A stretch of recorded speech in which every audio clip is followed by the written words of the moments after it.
In this video, I'm going to be sharing with you step 7 of a 10-step process to help you select, set up and benefit from a CRM in your property business. Hi, I'm Stephen Lai. I'm a property investor as well as the creator of the CRM for Property Success program. Now, whether you're at the startup or the scale-up phase of your property business, by having the right systems, processes and help, you can really help yourself build a sustainable, a scalable, but most importantly, a financially successful business. Let's jump into it. Okay, as a reminder, there are 10 steps for you to follow along with me, and I'll be taking you through each one of those steps separately, but today we are looking at step 7, that's right, configuring your CRM for property. Now, this is going to be a big video, so I'm going to split it into 2 parts, and on the first part, we're going to share with you all of the custom good stuff. So you might be thinking, why configure your CRM? Well, a CRM off the shelf won't cut the mustard. You cannot download your way to the answer. All CRMs require configuration. Now think of it like a suit. Now you can buy one off the peg and it will fit okay, but you're not going to look like James Bond with all of the gadgets. You'll want to tailor exactly for your business, just like a Savile Row suit. Now on screen are James Bond's gadgets that you'll want to configure. And let's start with custom fields. Lots of good customization. Custom fields, well, what are they? Well, it could be a profile type such as an investor, an estate agent, a vendor, or an architect. When you upload your details or your contacts, it populates against the correct custom field. And why is that going to be useful? Well, if you now search for an estate agent, you can do it in a click versus locating that business card buried in that dusty shoebox.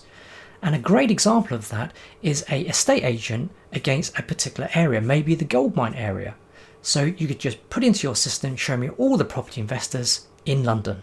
Great example of a custom field. Then there's custom layouts.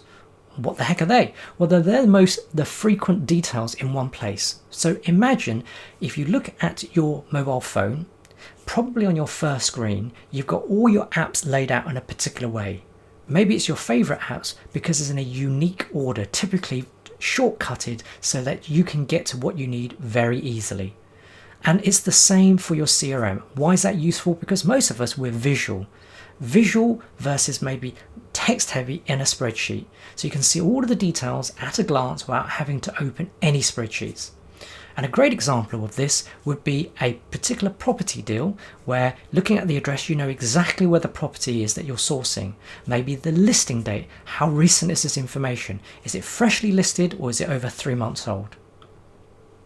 And custom views, well, what are they? Well, most CRMs that come with a handful of standard views, but they don't always show the most important information to you and your property business. Now, a custom view, it allows you to personalize exactly what information you see on screen. And why is that useful? Well, compare what you're seeing on screen to a typical spreadsheet. It's much easier to make sense of it at a glance. You can see at a high level all of the numbers without having to dig around in the spreadsheet itself.